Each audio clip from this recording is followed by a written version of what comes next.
الهلال بالنصر. كيف هي التحضيرات والاستعدادات لهذه المواجهة المنتظرة؟ الجواب مع علي قحطاني وسلام المناصير.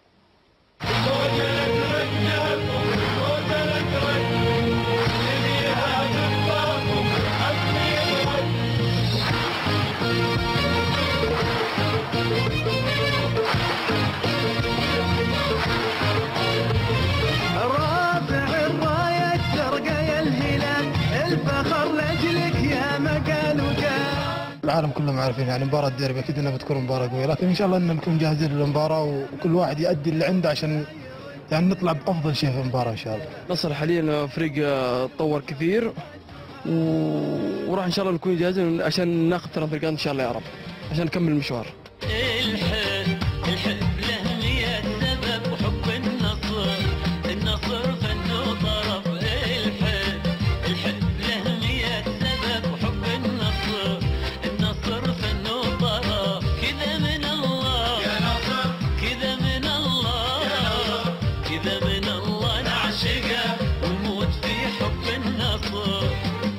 بالنسبة لمباراتنا مع شقيقنا نادي الهلال، مباراة ديربي كالعادة تجمع فريقين كبيرين.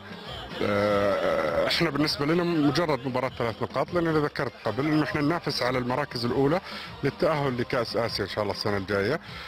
أنا أعتقد أنها تهم نادي الهلال أكثر من نادي النصر طبعا، لأنه هو اللي ينافس على المركز الأول مع شقيقنا نادي الفتح، لكن بالعكس احنا جمع النقاط مهم لنا لنبقى في الأربعة الأوائل. أبارك لكم بتدشين المجسم الخاص بمشاركة نادي النصر في العالم. والله الحمد لله هي جت في وقتها، طبعا كانت فكرة الأخ فهد المشيقح نائب رئيس نادي النصر، وتكفل فيها الأخ تركي المشيقح عضو هيئة أعضاء الشرف. يعني صح مباراة خاصة زي كذا، لكن لما تنظر المحصلة هي 3 نقاط نحتاج فيها هنا نحافظ على مراكزنا المتقدمة في الدوري بين الأربعة الأوائل، فهي بالنسبة لنا أنا أشوف أنها مباراة مهمة بالنسبة لكأس آسيا و3 نقاط يعني.